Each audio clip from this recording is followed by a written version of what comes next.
खरं म्हणजे मी पहिलं पण हेच सांगत आलेलो आहे की जे आम्ही सातत्याने मग किशोरीताई असतील आमचे सगळे नगरसेवक असतील आम्ही म्हणून इथे विधिमंडळात किंवा बाहेर सातत्याने सांगत आलेलो की भाजपच्या हातात गेल्यानंतर मुंबई महानगरपालिकेचं मान्सून पूर्वीचं जे काम असतं ते झालेलं नाहीये.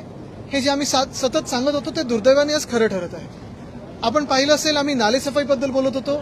आज देखील आम्हाला फोटोज येत आहेत अनेक वॉर्डातून की कचरा उचलला गेला नाहीये, नाल्याच्या बाजूला कचरा ठेवलेला आहे किंवा नाले भरलेले आहेत. अंधेरीचा तो सबवे पहिल्या पावसात तुंबला, दुसऱ्या पावसात तुंबला, तर तिसऱ्यांदा पाऊस होईल तेव्हा पण तुंबेल. हिंदमाता जे आम्ही फ्लड फ्री करून दाखवलेलं तिथे पण ह्यांनी पाणी भरून दाखवलं आणि पंप एका बाजूला चालू नाहीत. पूर्ण यंत्रणा आपण पाहतोय एका वेगळ्या परिस्थितीत आज सगळीकडे त्याचे चिंदडे उडलेले आहेत. आणि तिसरी मला वाटतं ही घटना आहे जिथे मॅनहोलमध्ये या 2 दिवसात कोणीतरी पडलेले. परवाकडे जेव्हा मॅनहोलमध्ये एक व्यक्ती पडली, मला वाटतं बीएमसीचेच ते कर्मचारी होते, महापौरांच्या समोर डोळे देखत पडली. महापौरांच्या मनात शंका आली की अरे हे याच्यात विरोधी पक्ष नाही ना कुठेतरी. म्हणजे तुम्ही विचार करा, एखादी मुंबईचे महापौर अनेक वर्ष तर मुंबईने महापौर पाहिलेत, कितीतरी दशक मुंबईने महापौर पाहिलेले आहेत. त्या महापौरांनी नेहमी मुंबईच्या महानगरपालिकेच्या कर्मचाऱ्यांची काळजी असायची. ह्यांच्या डोळ्या देखत जेव्हा तिथे मुंबई महानगरपालिकेचे कर्मचारी एका मॅनहोलमध्ये पडले, पहिलं तर रिॲक्ट कसं करायचं कळलं नाही आणि दुसरं म्हणजे त्यांच्यावर चौकशी लावली. विचारपूस करण्याच्या ऐवजी चौकशी लावणारे हा पहिला महापौर असतील. आणि आज देखील अनेक लोकांनी सांगून, लोक ट्विटरवर सांगतात, लोक सोशल मीडियावर सांगतात की कचरा उचलला नाहीये, कुठे बॅरिकेड लावले नाहीत, कुठे मॅनहोल ओपन आहेत, तरी देखील काळजी मुंबईची नाही आहे. ह्या महापौरांना फक्त आणि फक्त बांगलादेशची काळजी पडलेली आहे. हे आमचं दुर्दैव आहे. आदित्यजी, जेव्हा जेव्हा मुंबईत पाऊस पडतो, पाणी तुंबतं, त्या वेळेला मुंबईकरांना अशाच घटनांना सातत्यानं सामोरं जावं लागतं.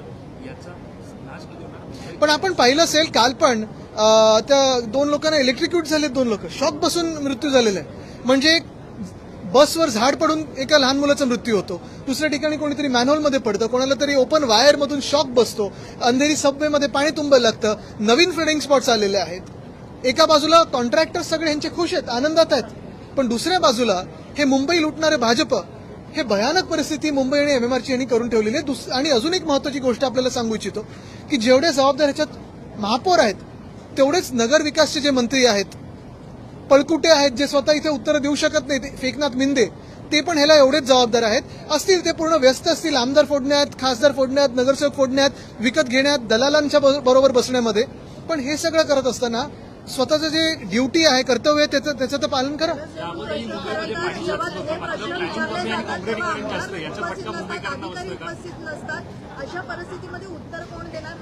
मुख्य गोष्ट हीच आहे ना, पहिल्या दिवशी पण आम्ही वॉकआउट ह्याच्यासाठीच केला होता की गेले 4 वर्ष आम्ही पाहतोय फेकनाथ मिंदे स्वतःच्या जबाबदारीपासून पळतात. आमदार फोडायचे कसे, खासदार फोडायचे कसे, पैसा कमवायचा कसा, पैसा कॉन्ट्रॅक्टर्सकडून काढायचा कसा, ते वापरून विकत कशी घ्यायची लोक, हे सगळं त्यांना माहिती आहे. पण जे खातं ते अडवून बसलेत, स्वतः बसलेत त्या खात्यामध्ये, ते खातं चालवता येत नाही ना, मंत्रीपद चालवायची त्यांना क्षमता पण आहे. एक मिनिट, अगोदर सुद्धा डॉक्टरांचं, प्रसिद्ध डॉक्टर मॅनहोलमध्ये पडून त्यांचा मृत्यू झाला होता. त्यावेळेला महापालिकेवर पण त्याच्यावर त्या व्यक्तीवर चौकशी नव्हती लावली. मुंबई महानगरपालिकेचे जेव्हा कर्मचारी मॅनहोलमध्ये पडतात, चौकशी कोणी लावली? भाजपाने लावली. आणि जी भाजपा अयोध्येच्या दानपेटीमधून पैसे चोरू शकते, जी भाजपा आणि भाजपाचे लोक, भाजपाने बसवलेल्या ट्रस्टमध्ये लोक अयोध्येसारख्या मंदिरामध्ये आणि उज्जैनच्या पावनभूमीमध्ये घोटाळा करू शकतात, मुंबई महानगरपालिका हे सोडणार आहेत काय? एक एक एक एक घेतो, एक एक एक. मात्र आता हेच उपमहापौर बोलतात की महापौरांवर कारवाई झाली पाहिजे, कारण त्यात देखील आजच्या परिस्थितीला तेवढ्या प्रॉब्लेम हाच झालाय की मिंदे गट आणि भाजप एकमेकांचे पाय कापण्यात एवढं व्यस्त आहे की मुंबईकरांची सेवा करण्यासाठी, महाराष्ट्राची सेवा करण्यासाठी यांना वेळ नाहीये. मिंदे गट, तुम्हाला मध्येही सांगितलं होतं, मिंदे गटाचं सुरू झालंय ऑपरेशन देवेंद्र फडणवीस. आणि हे ऑपरेशन देवेंद्र फडणवीस यशस्वी करण्यासाठी त्यांना इकडून तिकडून खासदार, आमदार, नगरसेवक विकत घ्यायला लागतात. हे विकत घेण्यासाठी पैसे काढतात, ते कॉन्ट्रॅक्टर्सकडून काढतात, अयोध्येच्या मंदिरातून काढतायत, उज्जैनमधून काढतायत. आणि हे सगळं एका बाजूला होत असताना मुंबईकरांचे तुम्ही हाल बघताय. आधी कधी दुर्दैवी घटना कुठच्याही पातळीवर झाली असती तर त्याच्यावर लगेच चौकशी झाली होती, त्याच्यावर पुढे कारवाई झाली होती. पण ह्याच्यात उलट चौकशी हे महानगरपालिकेच्या कर्मचाऱ्यांवर लावतात. आज महानगरपालिकेच्या कर्मचाऱ्यांनी देखील का काम करावं ह्या महापौरांसाठी त्यांनी विचारलेलं.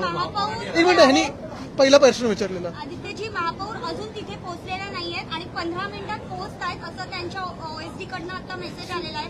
नेमके महापौर गेल्या कुठे असा प्रश्न सगळ्या मुंबईकरांना पडलेला आहे. काय सांगता? आपण पाहिलं असेल किशोरीताई विरोधी पक्ष नेते तिथे जाऊन पाहणी करून मागे परवा पण जी घटना घडली तिथे पण जाऊन आल्या. महापौरांना तिथे वेळेत पोहोचवण्याची भीती कदाचित महानगरपालिकेत असेल, कारण कदाचित त्यांच्यावरच परत चौकशी लागेल. संशय ज्या महापौर घेतात ते स्वतःच्या यंत्रणेवर घेतात. कारवाई करणं गरजेचं आहे, पण चुकून जर कोणी त्या मॅनहोलमध्ये पडलं असेल तर त्याच्यावर चौकशी. जर इथे तिथे आता एकच आहे, महापौरांनी हे बोलावं नाही की ते मॅनहोल पण बांगलादेशांनी बनवलं होतं. मुद्दा हाच आहे. गमतीचाच भाग जरी बाजूला ठेवला, कारण मी गंमत करत नाही, महापौरांना गंमत वाटत असेल, पण दुर्दैव हे आहे मुंबईचं की आज कॉन्ट्रॅक्टर्सच्या मागे हे सगळं महापौर आणि उपमहापौर लागलेले आहेत. त्यांच्याकडून पैसे काढण्यात असतील किंवा त्यांच्याकडून ब्लॅकलिस्टवाल्यांना कामं देण्यात असतील, मुंबईची सेवा करत नाही. जी घटना घडली, मुलाचा मृत्यू झाला, व्हॅनवरती झाड पडून, त्याच्यामध्ये 3 अधिकाऱ्यांना निलंबित केलेलं आहे. पण जे बीएमसीचे सुप्रिटेंडेंट आहेत जितेंद्र परदेशी, यांच्यावर अद्यापही कोणती कारवाई. आणि जर आपण पाहिलं असेल पत्र ते हे 1-1.5 महिन्यापूर्वीच आहे.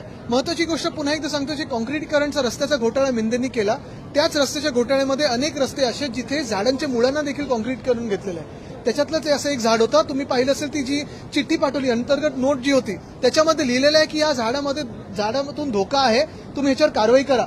एका बाजूला झाडांची छाटणी काय पूर्ण कापूनच टाकतात कुठे तर जिथे कापायला नाही पाहिजे, जंगलांमध्ये, कांदळवनामध्ये, आणि दुसऱ्या बाजूला ट्रिमिंग जे करणं गरजेचं आहे मॉन्सून पिरूचं, ते पण हे करत नाहीत. नैतिकता आणि जबाबदारी जी आपण महापौरांकडून मागत आहोत ते भाजपच्या महापौर आहेत. नैतिकतेची खरं तर स्वीकार करायचाच असेल तर केंद्र सरकारने अयोध्येच्या घोटाळ्यासाठी पण केलं पाहिजे, उज्जैनच्या घोटाळ्यासाठी केलं पाहिजे, नीटच्या पेपरसाठी केलं पाहिजे, टीईटीच्या पेपरसाठी केलं पाहिजे, एमपीएससीच्या घोटाळ्यासाठी केलं पाहिजे.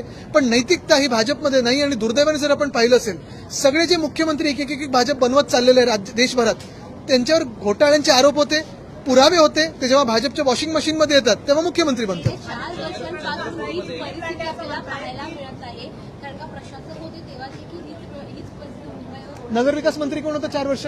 मुख्यमंत्री कोण होतं? मिंदे. पैसे काढण्यात व्यस्त होते, अकार्यक्षम, स्वतः नुसतं पैसे वाटू शकतात.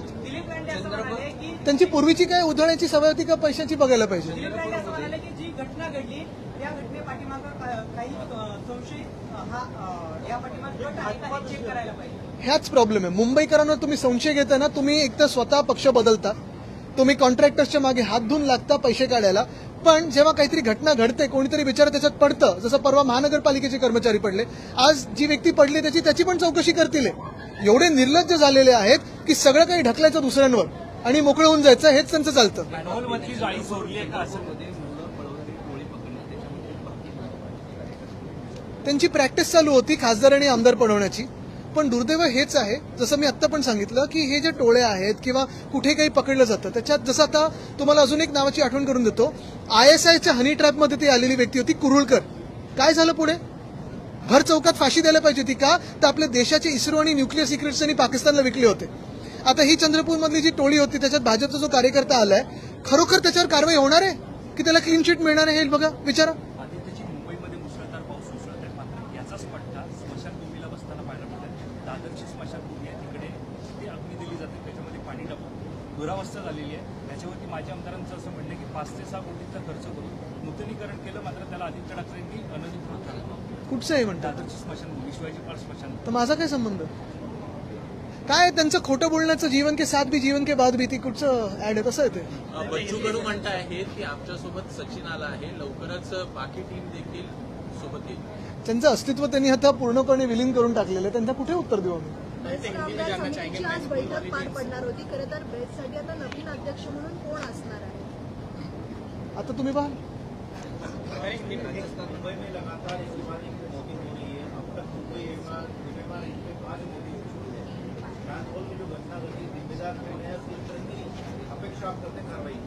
पहली बात तो ये है, पिछले 2-3 दिनों में जो बारिश हुई है, एक तो बारिश की आस हमें सबको लगी थी, बरसात कब होगी. बरसात खुशी लाती है, खुशियां लाती है, बरसात एक अलग मौसम बना देती है. लेकिन दुर्भाग्यपूर्ण बात यही है कि जिस भाजपा के हाथ में आज बीएमसी है, उसे बरसात की जो पूरे तकलीफें हैं वो संभलने नहीं आती. पहले आपने देखा होगा कि महापौर साहिबा जब चल रही थी, उनके सामने ही मुंबई महानगरपालिका के एक कर्मचारी मैनहोल में गिर गए. उनपे ही शक करके उनको ही अभी इन्वेस्टिगेशन में खींचा गया है कि आपके विरोधी विपक्ष के हो, आज और एक घटना घटी है, कल कोई 2 व्यक्ति इलेक्ट्रिक्यूट हुए। एक ही बात है, और मैं ये हर बार कहता आया हूं कि भाजपा लोगों को फंसाने में बहुत ही उम्दा काम करती है, गलत फहमियां निर्माण करने में बहुत ही आगे है, कैंपेन्स में बहुत अच्छा काम करती है, लेकिन शासन चलाने भाजपा को आता नहीं है। देश की स्थिति पिछले 12 साल से हो, हमारे राज्य की स्थिति हो, या मैं आपको चैलेंज देता हूं, इस देश में आप एक शहर दिखाओ मुझे जहां भाजपा का शासन हो, भाजपा के महापौर हो।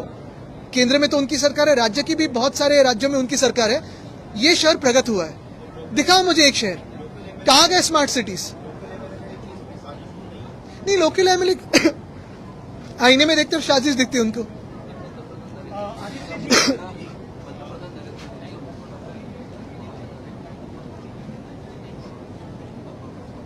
माईकवर प्रश्न होता त्याचा पहिलं मोठ्याने, ते मला वाटतं सोशल मीडियाने उचलून धरलं।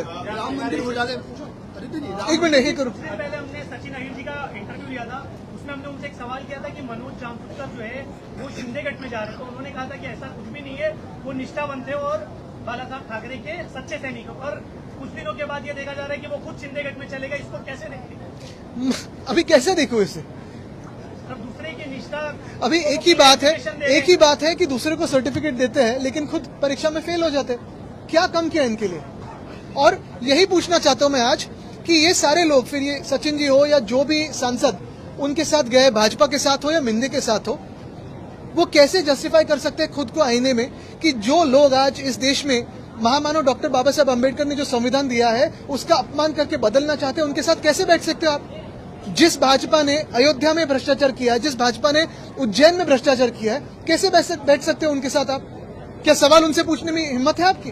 वो तो बोल रहे हैं कार्रवाई कर रहे हैं, SIT दिखा रहे हैं। SIT नहीं, हमें supreme court monitored neutral fair committee चाहिए जो हर दिन इस देश को रिपोर्ट करे, हर दिन इस देश के हिंदुओं को रिपोर्ट करे, इस देश के श्रद्धालुओं को रिपोर्ट करे कि रामलला के मंदिर में कैसे भाजपा ने भ्रष्टाचार किया। सर तुम्ही एक वक्तव्य काय म्हणून आहे।